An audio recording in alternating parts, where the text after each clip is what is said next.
সম্প্রতি শেষ হয়ে গেল জলসার জনপ্রিয় ধারাবাহিক রোশনাই। গতকাল রোশনাইয়ের শেষ পর্ব সম্প্রচার হয়ে গিয়েছে। ধারাবাহিকটি প্রায় ১.৫ বছর ধরে সম্প্রচার হওয়ার পর শেষ হয়ে গেল। রোশনাই শুরুর প্রথমে প্রধান ভূমিকায় অনুষ্কা গোস্বামীকে দেখা গেলেও পরে তাকে পাল্টে দিয়ে তিয়াশা লেপচাকে নেওয়া হয়। ধারাবাহিকটি প্রথমে টিআরপিতে পিছিয়ে থাকলেও পরে নতুন স্লটে টিআরপিতে অনেকটাই এগিয়ে এসেছিল।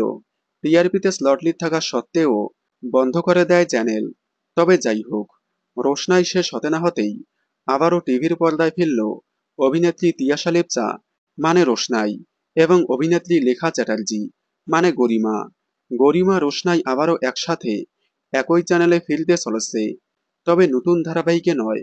স্টার জলসার যে কোনো ধারাবাহিক শেষ হয়ে গেলেই সেই ধারাবাহিকের প্রধান নায়ক নায়িকাকে জি বাংলার দিদি নাম্বার ওয়ানে দেখা যায়।